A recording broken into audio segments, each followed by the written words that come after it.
Hello and welcome to Reimagining Love. I'm Dr. Alexandra Solomon. Relationships have the power to wound us and the power to heal us. As a clinical psychologist, author, and professor at Northwestern University, I've devoted my life to studying intimate partnerships and family dynamics.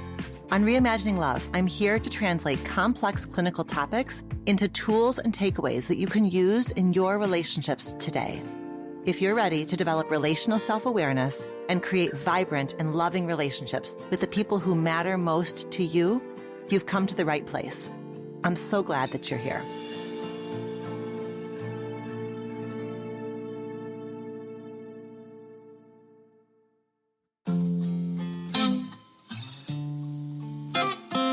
Today, I am thrilled to share a very special Love Stories episode with you. I'm speaking today with Alexandra Fine, the co-founder and CEO of Dame Products. This episode is all about Dame, the brand, but more importantly, it's about the very special person behind their groundbreaking products who had a radical vision she brought to life at a very young age. I'm excited for you to get to know Al and hear her inspiring story. Al considers herself a lifelong student of sexual health. In addition to being the co-founder and CEO of Dame Products, she is also a credentialed sexologist and a member of Forbes 30 Under 30 for 2018. She co-founded Dame Products to start necessary conversations, to listen rather than assume, and to create products that enhance intimacy. After earning her master's in clinical psychology with a concentration in sex therapy from Columbia, Al decided to lend her passion and expertise to the world of sex tech. In just 5 years, Dame Products and its meticulously engineered vibrators have been met with critical and popular acclaim, earning praise in outlets including the New York Times, Forbes, Wired, BBC, and The Today Show. Dame Products was also in the news recently after settling a lawsuit with the Metropolitan Transportation Authority in New York City. With its Get in Touch with Yourself campaign, Dame will become the first female-founded pleasure product brand able to advertise its products on the subway. Al is a true visionary, and you'll hear about her passion and drive in this episode. But our conversation goes even deeper, exploring Al's curiosity about sexual wellness, the way she has pushed back against media portrayals of female entrepreneurs, and her experiences as a partner and a new mom. It was an absolute joy to have her on the show, and I hope that you love hearing from her as much as I did. Hi, Al. Thank you so much for being here. No problem. Thanks for having me. You know, you and I share one of the greatest names in the land. Yes, we do. We do. And we share an interest in supporting individuals and couples around pleasure and sexuality. And I'm just such a huge fan of Dame. So I'm really excited to have a chance to sit with you, learn more about your story, your journey into Dame, all of the things. So thank you. Okay, so because my heart is as a family therapist, I would love to start at the beginning about who raised you, the family of origin that you grew up in, and sort of the interests and passions and how those are tied to your early years, your formative years. So can you start us there? I was born to an affluent Jewish family in Long Island.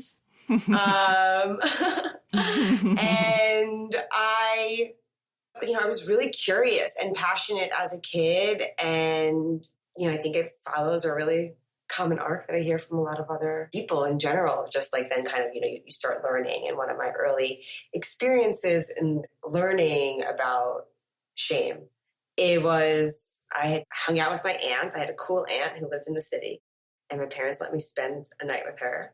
And I was about 6, and we went to go pick up a jacket from our friend's place, but our friend was having a party, and I saw the party and I was like, we are going into the party.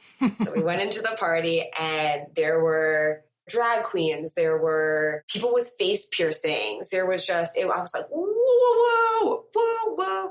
And I wanted to understand sexuality and gender, or really it was probably a lot more just about gender and gender performance. And I went back to show and tell and explained the difference between being a drag queen, and I had learned the term transsexual there, which is actually really interesting, or being a transsexual. And I got in trouble. They were like, whoa, this container isn't prepared for this conversation. So it was like the first time I ever really got in trouble. And my parents were mad at my aunt. And like, it went from this really beautiful experience for me to like oh my God, why can't I talk about this? And nobody ever was able to give me a really great answer. And I think that type of experience kind of really sparked something in me. Plus, I think I was just born kind of horny, you know? Horny for life, whatever it is. And horny for life. I'm seeing a bumper sticker. Horny for life. Oh my God. I love that. Yeah. So, that of course, like as I grew up, I was both on the one hand, my household was pretty liberal. I was being given like this explicit messaging that as a woman I could do anything and all of this, but some implicit messaging around like finding a nice husband and like not being. I was also like a tomboy. So I don't know. This all accumulated to me being slut shamed in middle school and being like, so that was also kind of helped shaped me on this path. I had an experience where 3 of my guy friends wanted to know what kissing was like, and I did too. So I was like, let's all, sure. Duh. I wish I could go back to myself because I did. I kissed all 3 of them. Everybody found out. It was like not cool. But if I could go back and like hug that little girl, I would definitely be like, high five. You're crushing it. Like, you're good for you. But instead, I got a lesson that I think what my mom said to me was, that sucks. This happened. The reality is if you do certain things and act in certain ways, people respond in certain ways. It was true and helpful advice, but really sad advice.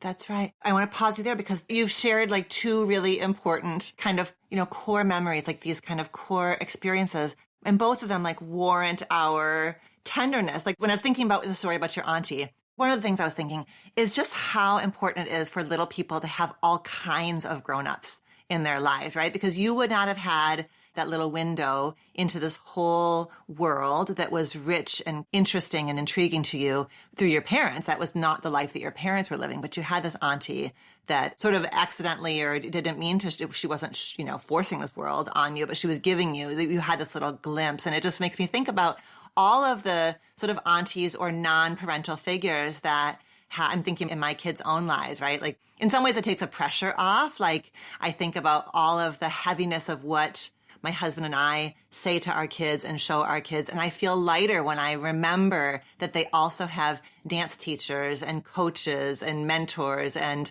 aunties and uncles who are shaping them along the way. So there's something really lovely about that memory, and not so lovely how it ended up being paired with shame. But it also sparked this like, but why? Right. Like, I don't know. It's so interesting. It's like a good, bad core memory. It's so complex. But yes, everything you're saying right now, the beauty of having non-parental figures and also as a new parent, what you just said too about for my daughter and her having other adult figures in her life. Like, I was like, wow, that makes so much sense. That's so true. That really... Yeah. The theme in both these stories is you were shamed. Your teacher shamed you. And then with kissing the three boys, your peers shamed you. And yet in both of those memories, you came away with a deeper commitment to understanding gender and sexuality and why. There was a layer of shame, but it wasn't like shame to the core, right? It was shame, but there was like this part of Al that was like, actually, you're not going to shut me down. You are also fueling me. Yes. And I think it was also, I think it's 1998 is when the Sex and the City episode about the vibrator. Sex and the City was out then. Okay. So I was in middle school then. So that's how old I am. So I had Samantha. I had cultural figures that were also telling me that it was okay to be that way or to be more bold and to be comfortable about your sexuality. And I think that also kind of encouraged me versus just like letting the shame and being like, oh, okay, this is how it is. Great. This is how it is. I can be that way now, which is what I think a lot of people experience. Yes. And I think some people still feel that way even today. Right. The shameful thing happens and they shut it down and sex goes in this box in the corner. Yeah. Well, I mean, kudos to your mom as well. I would be so curious to hear what her process was like when she was trying to figure out how the heck she's going to talk to you about what happened with the boys, right? But it sounds like she tried to find some middle space where she said, listen, it's not right and it's not fair and it is real, right? So she was, so there's a sadness that she was needing to tell you about how the world works and how girls are punished differently than boys around sexuality. So there was that piece of it, while also it doesn't sound like she said, that you had done something bad or wrong or dirty. So she was like trying to hold you in warm regard while explaining to you, this is why those kinds of behaviors unfortunately have these kinds of consequences. Yes. That brought to me too, like these collective experiences that women feel in these like female archetypes. I feel like a non-binary woman. I feel often like a little bit more irritated by being defined constantly as a woman than I do feel just proud of it. So I'm both always been trying to explore what do I feel proud of and finding more connections there because those exist, as well as like still speaking up to my truth, which is that like really find it annoying. Like I can't tell you how often journalists ask me, can you tell me about how hard it is being a female entrepreneur? I get asked that question. The question leads with the wound. Like, and I'm not saying it's not true. Yeah. But like I'm asked to ruminate, to meditate on the wounds more often than that does something to me. And it is, well, it's what your mom told you years ago. Oh my God, is this a therapy session for me? Because I think it is.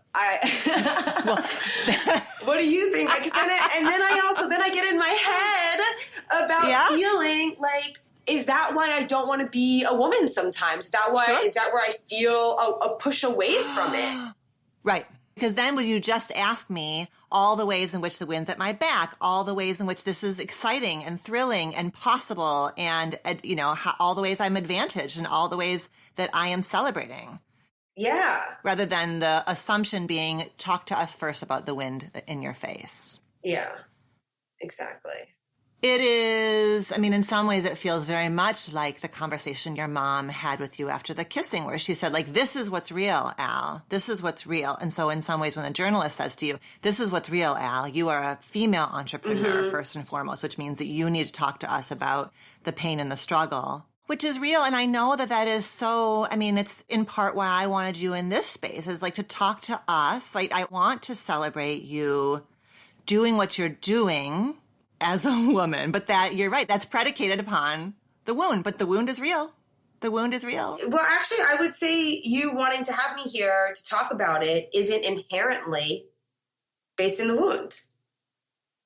Right? Like it could just be, but my experience of it is so often around connecting around the wounds. Yeah. And you know what? I've also, I had a baby. I really fought this idea that birth was inherently traumatic. I think where I've come out on it is physically traumatic. I have a scar because I had a belly birth. That's my preferred language for C-section. I love the belly birth. I heard it from someone else, and I was like, ooh, belly birth. We're not talking about Caesar here. There's no cesarean. We're going with the belly birth. He didn't even do it. It was his fucking mom. And that's wild. Isn't that wild? Okay, so, but I have a scar, and that scar is beautiful, and there's something beautiful about that trauma, and going back to just like, maybe that was me trying to pretend like a shadow doesn't exist when a shadow is part of what makes the beauty beautiful.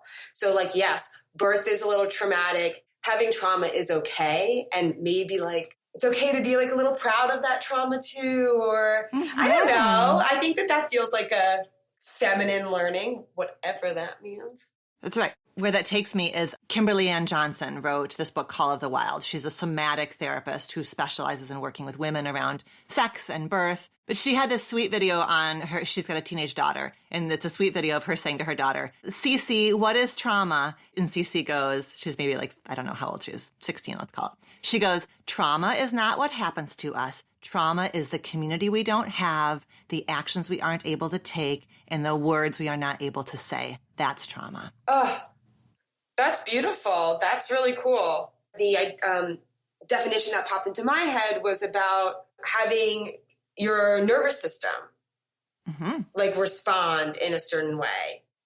Like the way people have vaginal tears, all of these things feel like they are trauma, but really that's not necessarily like what Cece said. There's space between those two definitions. That's why when you look at your scar, you hold all of it, right? The scar is a little like any warrior. There's some aspect of badassery. Like, holy fuck, my body did that, right? There's the beauty and the pain. Yeah. Therapy. I just need to go on podcasts with therapists every now and then. This is so good. This is great. That's so, I love that. Thank you. Yeah. Oh, I love, okay. So, all right. So you head off to Columbia. You get yourself a degree in clinical psychology. I imagine you're thinking you're going to become a therapist. Yes. Right. So I went to WashU in St. Louis for my undergrad, and then I got my master's in clinical psychology. I actually almost went to Northwestern. There could have been moments there. And then I got my master's in Columbia, and I'm a pretty impatient person. I have a natural sense of urgency, which, might be a trauma response. I do not know. So after getting my master's, I was like, let me get out there in the world before I finish and get my PhD and feel like holed up in a library. I ended up working in a startup that sold all natural baby shampoo. It was really cool to make impact in the world through business. There was a lot of things about it that I liked, and I felt like I was having impact, and that was really cool. So I was like, all right, well, if I was going to start my own business, what would it be? And, all my ideas were around my passion for passion, and just immediately saw this opportunity in the product space for sexual wellness. These products weren't being discussed, innovated on in a way that felt centered in the authentic experience of people who have vulvas and vaginas. There was often like women in stiletto heels eating chocolate by a fireplace. And that's not usually how I masturbate personally. And I thought there was an opportunity just in that truth of just adjusting to, like a female gaze or whatever, talking about sexual wellness squarely in the space of well-being and with a frank, competent tone, that there was a real market for that. And then when I started thinking about, okay, well, what products would I make? I realized too, there was so much space for innovation. So our first product is Eva. It's a hands-free clitoral vibrator. It's got a utility patent. There's nothing else on the market like it. And you can wear it while having penetrative sex. We launched on Indiegogo, which is a crowdfunding site, and I raised $575,000 in 45 days. It was just a lot of money. I definitely went from being unemployed in my parents' eyes to their pride and joy over a weekend. So that was pretty cool. Were you surprised? What was that response like for you? I was looking at what had been done before me, and there was a product called the Auto Blow, which is a robotic penis stroker. So it's an automatic blowjob is the Auto Blow. And they had raised $280,000. And I thought, okay, so that's feasible, but their product's more expensive, yada, yada. But I was like, man, I just think everybody's going to like this concept. This makes a lot of sense. I'm unemployed because I believe in this idea so much. I remember on the first day of launch, we raised about $15,000 and I was disappointed. And I was really upset. I was really wow, maybe I'm off, even though also $15,000 was a lot. I just sometimes have extraordinary expectations of myself. So I was upset. And then over the weekend, we got an article, I think, from Refinery 29, and then BuzzFeed picked it up, and we made like $70,000 in a day when our goal was like $50,000. And then like I cried again. It was just an emotional roller coaster of it. And our goal was 50. We ended up raising over $500,000. And I did not stop enough probably to smell those roses. I was like, we got to go make the product, you know? One of my friends recently described me as unimpressed. And I think that is true. I'm often unimpressed. So I didn't stop to realize that that was impressive. I just kind of like, yes, that's what I've been saying this whole time, is that this is a good idea. And that's how it started. You know, that was back in 2014. So it's about 7 years later. We now have 11 products. We have vibrators, and we've continued to innovate in that category. We also have a body positioning pillow that looks just like a pillow. We have an arousal serum, and we have a lubricant, both of which have plant-based active ingredients. So the brand has really expanded, and we continue to create products by having real conversations with real humans that use the products. And that helps guide us to make products that we can stand behind that will help you get in touch with yourself. Our original tagline was making the world a happier place, one vulva at a time. Yeah, I think we're still doing that today. I love it. Yeah. So yeah, check out the brand, dameproducts.com. We also put out a lot of sex education content, and it's been a real pleasure.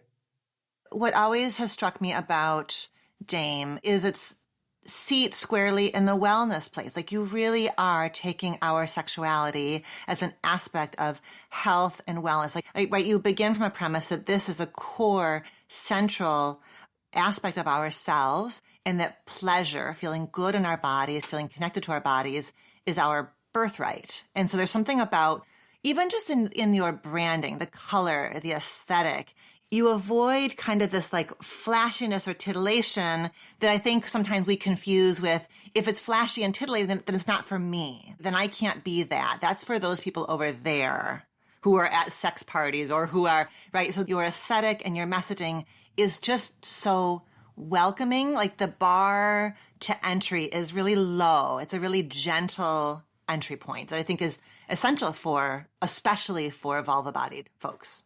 Thank you. That's we want to make it comfortable to get a little uncomfortable, because for a lot of people, this journey is a little uncomfortable. It is outside their comfort zone. So how can we make it approachable and inviting and easy to talk about?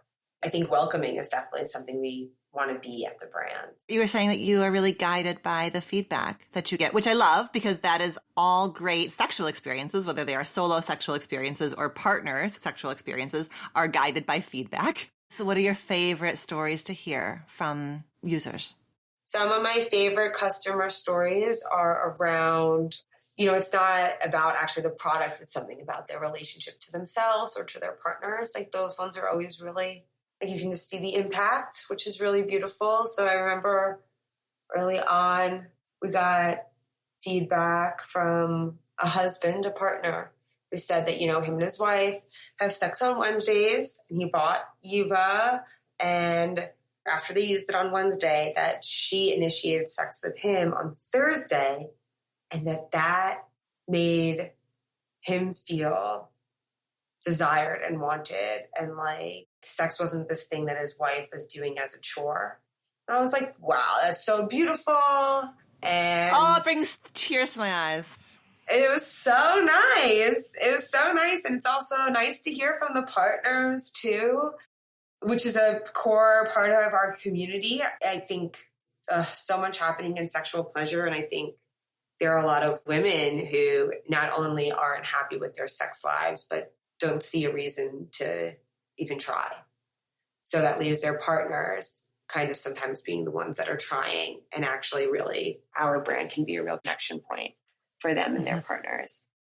Going back to the husbands and the partners, especially partners who are penis-bodied partners, right? There's so much, I think there's a lot of cultural messaging around if my partner, quote, needs a sex toy, right? Sort of the sex toy as threat or sex toy as replacement. So I love that you started us with a story of feedback from a partner who's saying, like, this was a tool that brought us closer together, that they brought in together to support her, and that it was building intimacy rather than threatening or shifting or eroding or replacing him. Yeah. Look, I think tools, they're objects. It's how we use them and how we think about them that gives them their weight. So I think there's so many stories of products bringing couples together, learning together. I heard a story the other day of this guy who was talking about how he was leaving to go to work. He left his keys at home. He came home, and him and his wife had sex that morning, and he comes back to get his keys or whatever, and she's using a vibrator. And it made him feel like, wow, I didn't even realize that maybe she wasn't fully satisfied. So that's, again, like, you know, like I thought that's a really great story, you know. It's a good learning, I think, for both of them. Right. They're just tools, and however we want to use them is great. And they can, especially in a long-term relationship, bring freshness, bring change. You know, it's good to spice things up. It's when our pleasure becomes really routine, it doesn't feel as pleasurable, which I think, by the way, is true in our self-pleasure practices as well. Like, I think it's good to change it up. You know, it's not always about just getting the job done, even though that is often what it's about. And that's okay too. Sometimes we got an itch to scratch. We want to scratch the itch. Great. Let's also find time though to, like, make sure we're not watching the same porn all the time. Or it's good to have flexibility and to enjoy the journey, because that, I think, is how we continue to find more pleasure. And it's such a good practice in life. It's not just in the bedroom, though all these things that we can learn in the bedroom, I think, are really helpful in how we go around in the world. They can be tools to build intimacy. They can be tools to reduce pain. They can be tools that just give you pleasure. Those are all valid. I love that idea, right? That a tool is an object that takes on the meaning that we import to it. You know, I'm thinking about that couple, the husband who forgot his keys. And if I was sitting with them in therapy, right, and we're sifting through whatever feelings she had about being discovered with her vibrator, whatever feelings he had, knowing that she hadn't been satisfied and potentially hadn't told him that she wasn't satisfied. And that it would be one of those opportunities to really frame that dynamic in the gentlest way possible, right? About what has kept her quiet, what has kept him from asking, what new possibilities now open up. It would just be such, as you said, a potential learning experience that can only happen if and as he steps into deep curiosity and she refuses to get lost in shame or anger or resentment that, yeah, this is what I have to do because you don't ask me and you haven't asked me. And for them to collectively grieve all the messages that they internalized that created the conditions for that to even be a thing that happens. Yeah. It's honestly, it was on Shan Bodrum's show, and that's what they seemed like they were doing. It felt like he was like, oh, wow, this is such a learning opportunity. Like, that was this guy's, like, attitude, and it was just so beautiful to witness that. Oh, I wanted to tell you another story. That's kind of going back to why I hate that question about, like, what's so hard about being a female entrepreneur? It's also like there is a lot of, I went to a party and my friend was like, by the way, one of my friend's friends, this guy, he's like super excited to meet you. So just like FYI. I was like, cool. So I get to the party and he's there and he like he corners me. He's like, oh, are you the girl that invented Eva? I was like, yeah, that's me. He was like, game changer, bro. And then he proceeded to tell me in like the broiest way possible about how much he loves my product and how him and his partner use it all the time and like how much they love it and how much he loves it. And I was like, this is amazing. I remember just like, share this story. Like, this is great. Yeah. I love that. I love that. Right. I hear what you're saying. That's why the question about how difficult female entrepreneurship doesn't land for you, because you're like, no, literally people need to find me at parties to tell me how much I'm changing their lives. So how can I, Yes, right. Yes, I work hard. Yes, there are moments of doubt. Yes, there are struggles. And there's all of this that is possible. And also there are so many moments too where being raised to be considerate of community and the emotional, like being more tuned to the emotions of those around me, whatever it means to feel feminine, to like connect with nurturing. All of those things have been incredibly powerful skill sets as in running a business. So also like things that I have learned through being raised as a woman have also really benefited me as a leader. And let's talk about that.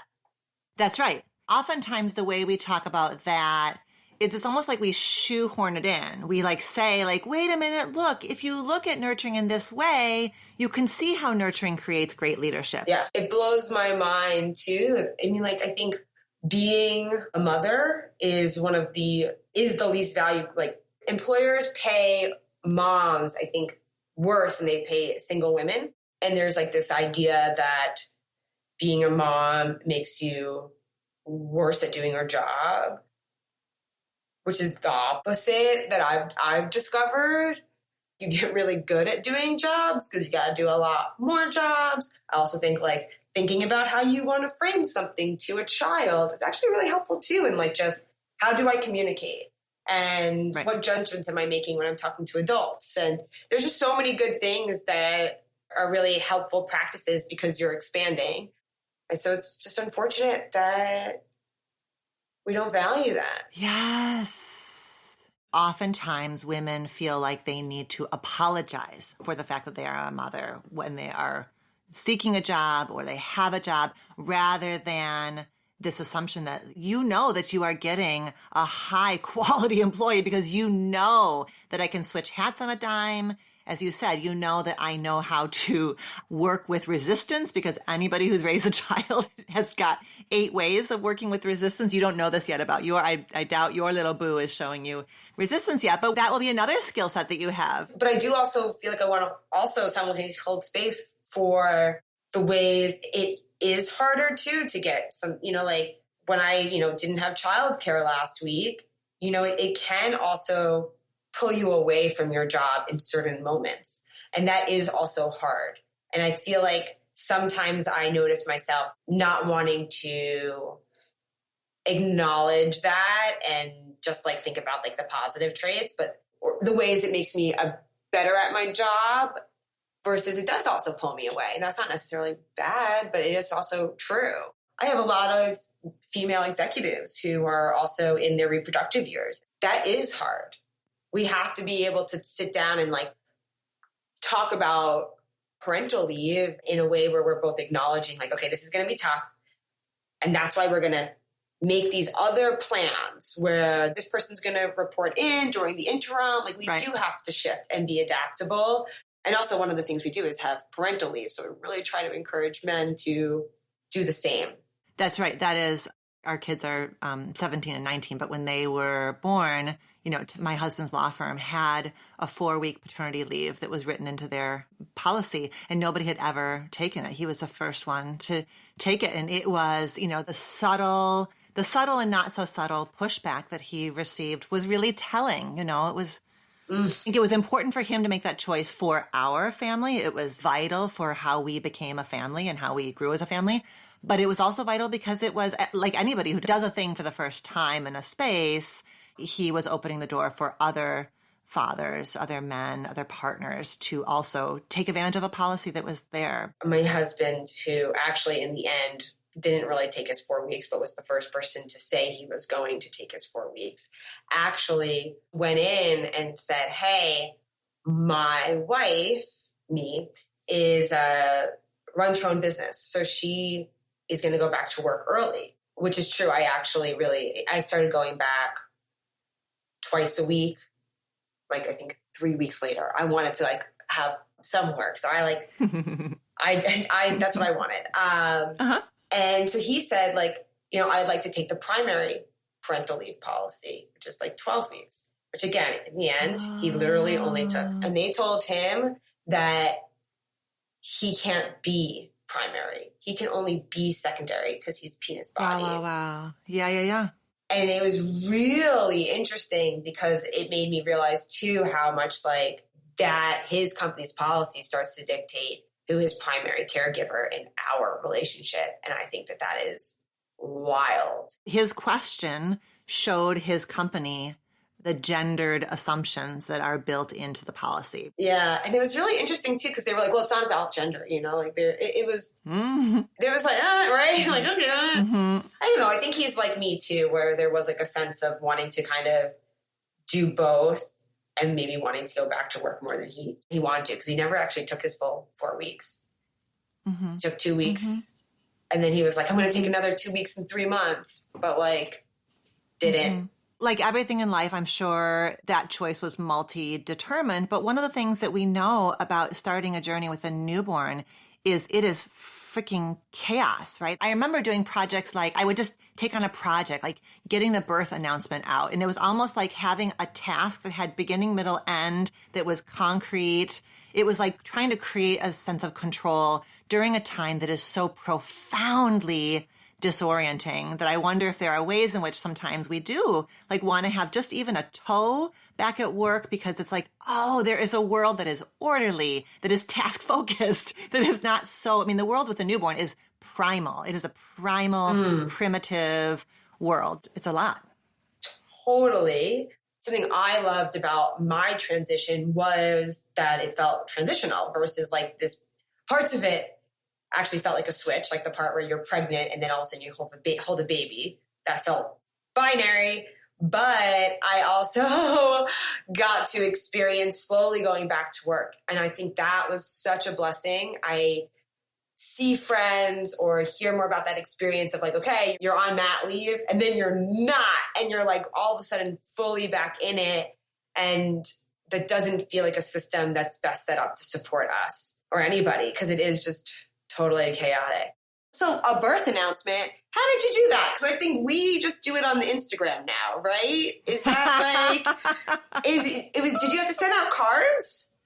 I sent out cards. Well, yeah, I mean, this was 19 years ago, which I think also, by the way, I think helped Todd take a 4-week leave because he didn't have, I don't even think he had a BlackBerry 19 years ago, right? So it was a time when work was at work and home was at home much more now than the diffuse boundaries that we have now. Thanks to, I mean, which is in some ways lovely. Like, thank you, technology, for allowing us to be able to be so portable, but it also does make it harder to have those boundaries. But yeah, we printed out photos of little baby Brian and we stuck them inside of little cards and we hand addressed them. And it was a project that I could feel accomplished with, where with my little baby, I did not feel accomplished in any way. Yeah. You know, it was the learning curve, right? For any new parent. Yeah.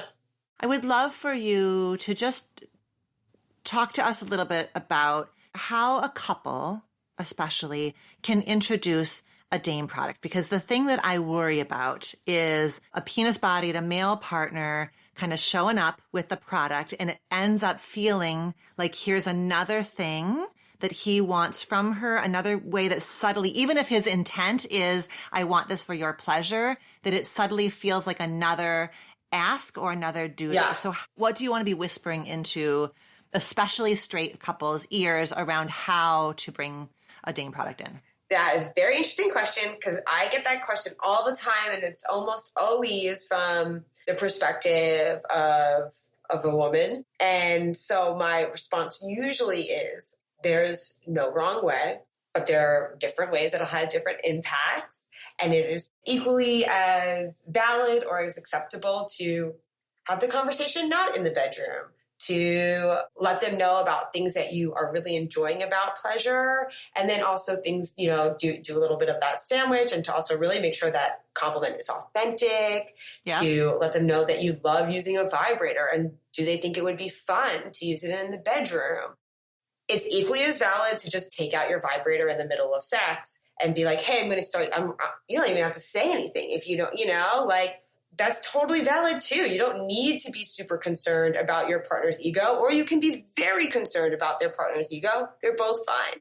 And I guess, of course, the same is true for a partner. If you are a man and you're a heterosexual relationship and you are bringing a product into the space because you feel like your wife isn't really enjoying sex and feels closed off in sex, I would recommend having a conversation about it before, not just taking it out in the bedroom, saying something along the lines of like, hey, look, I saw this thing on, that seems really fun.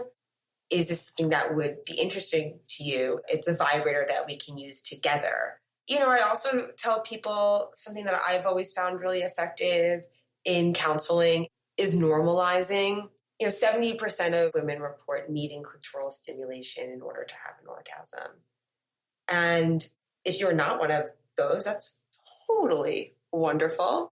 But there's something about hearing that I over and over again, I see this like, oh my God, really? Not just me? From people being able to normalize it. In the New York Times, I read an article about dameproducts.com. That's right. Yeah. Which is why it's so amazing for us to get an article in New York Times. But even that is just like, hey, look, this is validating. This is a thing that so many couples struggle with and explore, and that this is an acceptable tool that we can use together. I recommend doing something to that effect. Get curious about your partner and why they might be excited or not excited about using that product, and really trying to just stay with your curiosity and learn. I think a lot of people might have the perception that this product is, I've heard this too from people who are like, oh, I thought this was something my husband would want me to use for his pleasure. And there's something about Dame that reminded me that it's actually something I can just use for my pleasure. So I think that if you've discovered your partner is feeling like this is a tool that now they have to use to like make you happy, find that out by asking and let them know that maybe it's something they can just use on their own, and giving them the space just to do that. And let them know that, this is a company created by a predominantly group of vulva-bodied individuals, and maybe that impacts their perception of the product. Yes. I was thinking about how that permission-giving nature, it comes through in how you are. It just feels so much like the essence of you, so it makes sense that it is so easily and seamlessly woven into your business, right? Just this permission to feel good. And I think that's what I would want in that hypothetical scenario. I would want her to know that, right? So maybe he's brought the product to her, but she can also say, okay, so I'm going to use it by myself for a while, and I will let you know when I'm ready to use it with you. But I got to first do some integration of my own to just move myself into the idea that pleasure is for me. And I got to do that without you anywhere near me. I got to have some time in a room by myself to really heal this part of me that has only seen sex as a duty and a responsibility and stays hyper-focused on you. So just give me a minute to settle into my own pleasure. And I think Dame, working with a Dame product is a really inviting way to do that because it's so infused in every aspect of your business. Sure. I love permission for pleasure. It just got me thinking too about, I know that the original script I learned and practiced for quite some time and still like to dip into is that my pleasure is for my partner, which both can be really sexy and then also can really strip you of feeling your own pleasure. If every time you want to have sex, it's not really for me, so even you giving me a product then that is supposed to give me pleasure, but it's now it's this thing that I need to enjoy in front of you, for you. I'm not coming to it on my own. Yeah, it's very subtle, right? Because there is a way that heightening my partner's pleasure then amplifies my pleasure. There's a way that can be really virtuous, right? That can be really fun. Watching you be turned on by me turns me on more. That's a really lovely way of doing it. But you're right. It does have that shadow of, I have to, right? It can dip into performativeness. So that's something that we want, especially vulva body people, to kind of feel into. When is it tipping into performance? And oh my God, I would love to add to that performance can be really amazing. I think that I got really all of a sudden, your brain wakes up, you realize, oh my God, am I performing a script that I was taught? Is that all I'm doing over and over again?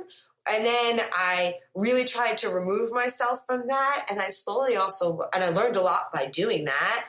And then I also learned eventually performing can be very fun and sexy too. Seeing both sides of it has been really helpful for me. And I love to dance, and I love it when I love attention, and that's okay. Yep. But that's right. There was a journey you had to go through to let go of pleasure for somebody else, letting go of performance as something for somebody else so that you could return to performance as, wait a minute, I actually do like performance. This is really good for me too. Yeah. Yeah. Oh, Al, I love this conversation. And I love that Reimagining Love listeners are going to get to have this conversation and get to know you more deeply. Thank you so much for giving me this space. It's really nice. I love all of your work, so it just feels like such an honor to be invited here by you. And I know we keep on touching in our path, so I hope we keep doing that. I feel like I show up to all of your Instagram lives. I don't know, but I feel like whenever I'm like there, I'm like, oh, look, there she is. The feeling is so mutual, and we've got links in the show notes to you and certainly to Dame products and all of the things. So to be continued, my dear. Thank you. Thank you. Pleasure.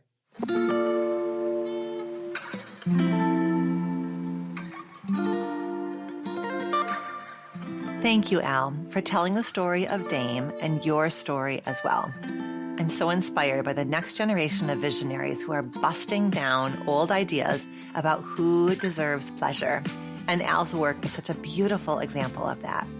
I imagine many who are listening are excited to check out Dame's beautiful site and products after hearing this incredible origin story. Head to the show notes to visit the website and use code LOVEPOD, LOVEPOD, at checkout for a 10% discount on your order if you decide to make a purchase. And I will see you next time here on Reimagining Love. Thank you for listening to our show. Our producer is Elizabeth Vogt. Our editors are Mary Chan and Danelle Cloutier of Organized Sound Productions. Our theme music was composed by Slade Warnkin. Reimagining Love is executive produced by me, Dr. Alexandra Solomon. Do you have a relationship question that you want to have answered on the show? Follow the link in the show notes of this episode to send in a written or audio question. Questions can be about intimate partnerships, family relationships, friendships, you name it. I can't wait to hear from you.